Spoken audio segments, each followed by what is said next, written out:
Bang Jali makan kedong-dong. Jawab salamnya yang kompak dong. Assalamualaikum warahmatullahi wabarakatuh. Bismillahi walhamdulillah wassalatu wassalamu ala rasulillah la hawla wala quwwata illa billah amma ba'd. Dewan Hakim yang insya-Allah Allah muliakan, sahabat milenial, besti-bestiku yang insya-Allah Allah berkahi. Besti, bicara soal pemuda, itu artinya bicara soal gayanya, bicara soal gaulnya. Lalu bagaimana sih pemuda gaul itu? Apakah pemuda gaul itu ialah pemuda yang suka mabok-mabokan? Apakah pemuda gaul itu ialah pemuda yang suka main judi? Apakah pemuda gaul itu yang kalau chattingan sama ayang embebnya yang udah makan iyang iyo? Apakah itu pemuda gaul? Bukan. Pemuda gaul yang sebenarnya ialah pemuda yang gaulnya ke masjid, yang gaulnya ke majelis ilmu, yang gaulnya dengan orang-orang hebat, yang gaulnya dengan alimul ulama. Itu namanya pemuda gaul. Kenapa pemuda gaulnya yang kayak gitu, Besti? Karena nanti di tahun 2030 bangsa Indonesia ini akan mengalami yang namanya bonus demografi. Bapak Muhadjir Effendi, Menteri PMK berpesan, pemuda Indonesia harus mempunyai identitas, kreativitas, inovatif, dan berkualitas, serta ilmu pengetahuan. Agar apa? Agar sukses di bonus demografi nanti di tahun 2023.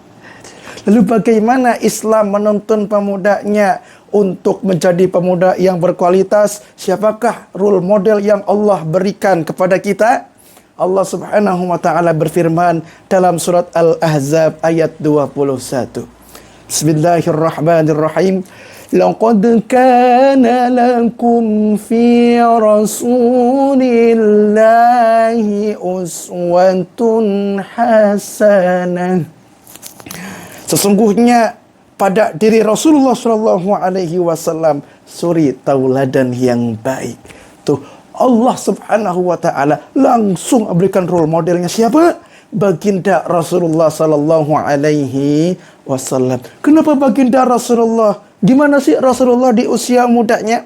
Rasulullah di usia mudanya terkenal dengan kejujurannya, terkenal dengan amanahnya, terkenal dengan kecerdasannya.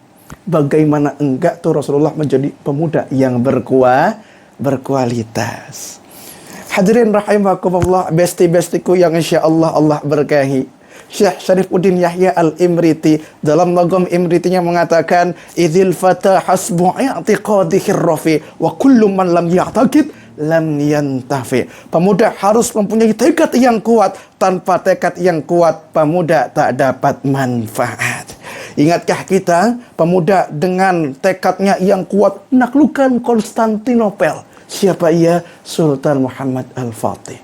Menaklukkan Konstantinopel di usia muda. Dengan apa? Dengan tekadnya yang kuat. Maka pemuda juga harus mempunyai tekad yang kuat. Karena apa? Karena harapan bangsa pemuda, harapan negara pemuda, harapan agama pemuda, harapan pemudi pun pemuda. Maka tak heran kalau pepatah Arab mengatakan, inna fi yadis syubban amrul ummah wa fi aqdamihim hayataha. Maju mundurnya suatu bangsa dan negara itu tergantung pada pemudanya. Yuk mari kita sama-sama para pemuda tingkatkan kualitas kita, tingkatkan iman kita, takwa kita, ilmu pengetahuan kita. Tinggalkan hal-hal yang tidak bermanfaat. Sebagaimana sabda Rasulullah Sallallahu Alaihi Wasallam, min husnil islamil mar'i tarkuhu ma la ya'nihi. Sebelum saya tutup khutbah ataupun ceramah saya pada kali ini, izinkan saya menyanyikan sebuah lagu. Wahai para pemuda, mari tingkatkan takwa. Wahai para pemuda, mari tingkatkan tingkatkan iman.